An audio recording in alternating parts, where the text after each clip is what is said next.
Kayla's an author. She wrote an awesome book that we're going to talk about called The People Behind the People, Heroes of the HR World. And that's going to be our topic for this week's While We Were Working. So we'll go ahead and drop a link in the show notes for places where you can order the book if you haven't already. But Kayla, let's just start with why write this book and why now? I actually started writing this book like almost 2 years ago, which is fascinating to me because it's basically a compilation of interviews from over 35 HR and people leaders like across the world in different industries, like, very diverse backgrounds. And everything that people said even 2 years ago is even more relevant now. And so I've been in the HR and people field for the past few years now, and started having lots of conversations with HR and people leaders because that's our clients, that's who we sell into. And it seemed like a lot of them were struggling to address the same types of questions, like how do we keep our people engaged? How do we help them connect? How do we build community as we're kind of navigating this new work situation with the onset of the pandemic and all the trends that are resulting from that? So I just remember one day getting off a call with an HR leader and thinking, she had such amazing insights. Like, why weren't they being shared with other people who were trying to solve the exact same problems as her, maybe at a totally different company, but the problems were still the same because people are still people at the end of the day. And so I thought it'd be super interesting to interview all these different like trailblazers in the industry. And so it became it was really like a project at first that I was just super passionate about. And then the insights and interviews were just so incredible that we put it into a book. And it's pretty fascinating.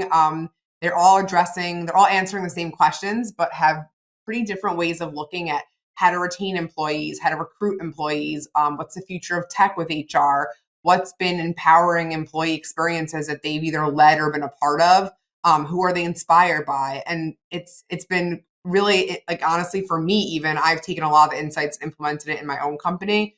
I think like the best part about the book is that we ask every single interviewee, what is one word you would use to describe the future of work? And it's been pretty fascinating to see all the different answers we get, depending on people's perspectives. So it's been really great to go on this journey of this book. I've found it super interesting. And I think even if you're not in the HR and people field, it has insights for everyone. It's really applicable to so many of the trends that are going on right now, in terms of keeping employees well and happy and productive. That's really what inspired me to do it. I have no idea how I had time to do it. I also had two children in the past 3 years. So I don't know when this book happened. My only answer is that I have had no social life over the past 2 years between my kids and the book and work. But I'm so proud that we did it because I think these insights need to be out there. I think a lot of people need support, they need community, they need help. And this book really offers that. It offers like real tangible solutions for people to implement at their companies, whether you're at a small, medium, or large company. Yeah, I was gonna ask you. You kind of answered it, but just for one more time, who's the book for? Who should grab a copy? Yeah, it's obviously for other HR and people and benefit and employee experience and well-being and learning and development leaders out there, like everyone that really encompasses like HR teams at companies. But I'd say it's honestly for just leaders. I think that at the end of the day, like if your people are not happy, healthy, and productive, they're not going to stay there. They're not going to do their best work. So I actually think it's really for anyone who wants to be a leader and really transform their company, their culture, and really build up people within their company to become future leaders. So definitely it's targeted for like HR and people, but I think, I have lots of friends that are not in this field and they've read it and they think it's interesting and they think there's, nuggets for them to incorporate in their daily work lives. So I think that it's really for anyone who's looking at ways to change, and make the workforce of tomorrow better than it is now because we have a lot to do and there's a lot of Mhm. things that we can improve on. So I'd say it's really for anyone that's interested in change because change is always, in my opinion, change is good. So that's what I would say. Awesome, Summer. You have any thoughts or questions you want to have for Kayla? Oh, certainly. I do. I feel like I have so many questions. I have to not jump out of my seat and try to keep things organized. But Kayla, I'm so curious if I don't want you to have to pick favorites of the individuals that you met with, but can you speak to maybe one or two that really stood out to you, or maybe that you connected with the most during this process? Yeah, definitely.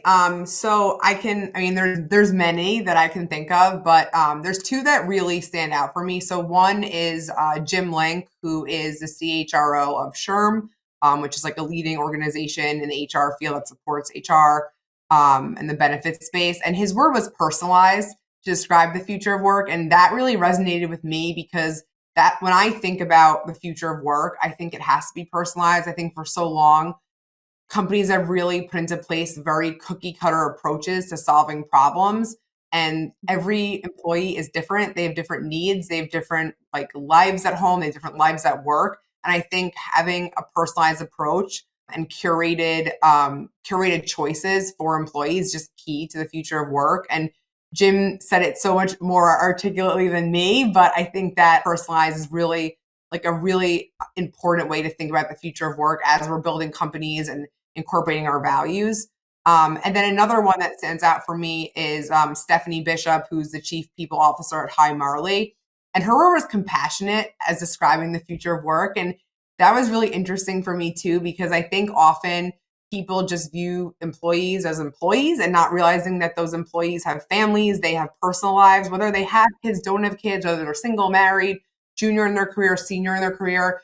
They're people at the end of the day, and we have to be compassionate as we think about how, when we implement things at work, how it can affect people. So that word really resonated with me because it's not something I would think of off the bat to describe the future of work. So those are the first two that come to mind. There's obviously a lot more, everyone's word is interesting, but the personalized and compassionate stood out to me because I think that if people can have a more personalized and compassionate approach to employees and their employee experience, I think that the employer-employee relationship will be much improved, and then performance will be improved, and everything will come from there.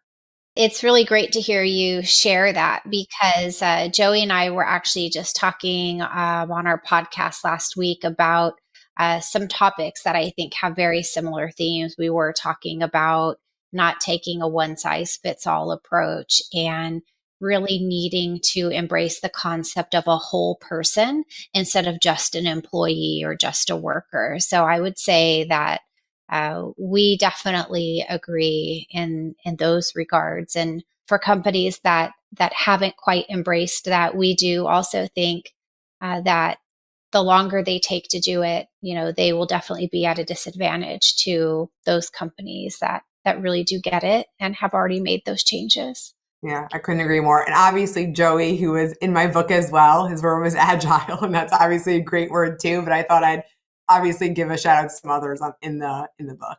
Oh yeah, yeah. No need to preach to the choir here, but I do appreciate that that shout out of being in the book. I'd love to sort of get your origin story. I mean, how did you come into the world of employee wellness and benefits, and what did your journey look like along the way to start this company?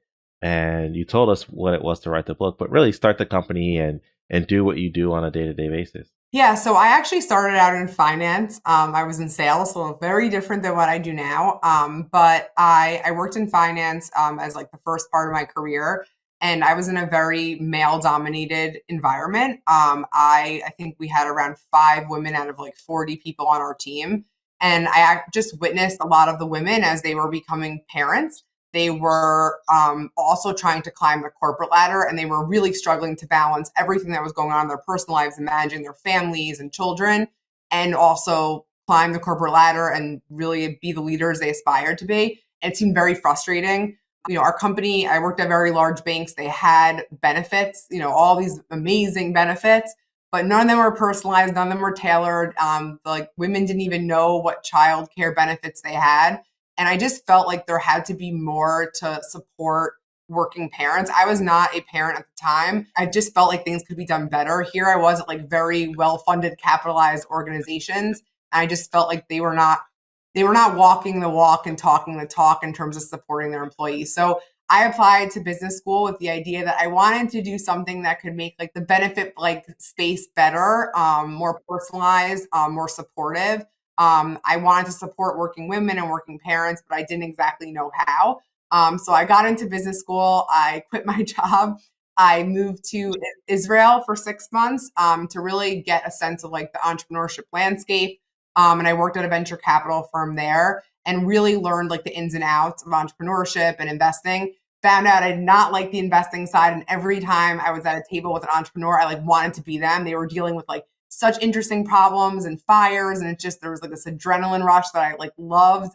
So got to Harvard Business School and I started working on Bundle like pretty quickly after I got there. Bundle started out as actually think of like a high quality Uber for childcare. So anytime an employee had a childcare issue, we would send a backup childcare provider to their home so that they could be at work and focus. And so it was still an employee benefit, but it was very focused on like in-demand care. Fast forward to the pandemic, that was not going to fly because no one wanted strangers in their home taking care of their children when there was just a lot of unknowns with the pandemic. So we very quickly pivoted to providing the high quality care we're providing in the home online.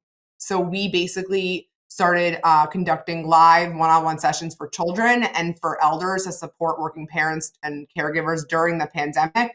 And we would do 1 hour sessions in just things that were fun or academics, tutoring. And we've expanded since then because what I realized as we were building it was that parents were actually coming to us saying, do you have any sessions for me? Like, I see my child engaged and I want the same thing and I'm burnt out. I could use a break. So we actually started evolving to supporting every employee. And now we've evolved to having sessions for, again, employees that are more junior, more senior. We kind of realized that total well-being is a very like broad term. And there's so many ways that people recharge and take breaks and take care of themselves and refuel. And so we've expanded over time to really support every employee, whether you have kids or not, because everyone has a personal life. Everyone is burnt out. Everyone is anxious, lonely, disconnected, disengaged, and we want to provide resources for them. So it was a bit of a natural evolution that came from like our existing customers telling us like they wanted more. So it's fast forward to today. We're a little different than how we started out, but I think it's been a natural evolution, which has been really exciting. I love the pivot. That's one of the things about entrepreneurship is like when you hone in on the things that you know you don't want to do, it gives you so much satisfaction when you find the sweet spot to do what you want to do. And I guess that can also be said for anyone who finds that sweet spot in their career. And hopefully that's also the folks on the team at Jumpstart of being able to work in that sweet spot. But I love that you made those pivots, and a lot of it had to do with the external forces of what we all went through with the pandemic, and now you found a model that works for you. And who are your customers? Is it a U.S. Customer or the international customers? Talk to us about kind of Bundle. Yeah, definitely. So we're global, so we can support. Our like mission is to support every employee no matter where or how they work. So we are global. We're primarily like most of our sessions are all in English. We actually have several other languages that we can do on request. We support employer sizes like as small as 50 employees to like 25,000 plus. So we work with employers like all over the world, all different sizes, all different industries. I think we've seen kind of like two customer segments that have been driven to our platform. One is kind of the more traditional companies that are trying to catch up and realizing like we need to support employees. We need to do something better than the benefits we've had in place in the past. And they're really looking at like what are innovative ways to support our workforce. And then we have the like very advanced companies like, in tech and biotech that are at the forefront of all these changes and are making sure that they are providing these personalized options for employees, whether it's for them to develop professionally in their career, to take care of their own well-being, to take care of their team's well-being. So that's really how we've seen like the two customer segments. And it's been interesting because it's kind of industry agnostic because I think, again, people are people at the end of the day and employees are employees and they all need to be supported. So I think that's been an interesting takeaway from us over the past few years. Awesome. So if you're tuning into this, the heart of Bundle is in the right space, and so you need to grab Kayla's book, The People Behind the People, Heroes of the HR World, because it may invigorate your approach to HR and to people leadership. And I won't even say may, I'll say it will. there are 35 different voices in there that you're gonna find something. So where can people grab the book? Yeah, so right now it's on like Amazon, Barnes and Nobles. There's a paperback version, there's a hard copy, there's an e-version for those who just want to read on their Kindle. So it's available. I guess Amazon is like where most people are purchasing it. But yeah, that's where you can find it. And I think it's really also for like the C-suite. I think HR is becoming finally like a seat at the C-suite table, and I think for a while they weren't viewed that way. Why I don't know. But I think that this book will really show you why they need to be at the executive level, because they are like the heart of the people, and their pulse is on the trend. So I think that this book is also a good one to give to like your C-suite for the holidays to show them the value of the HR and people leaders.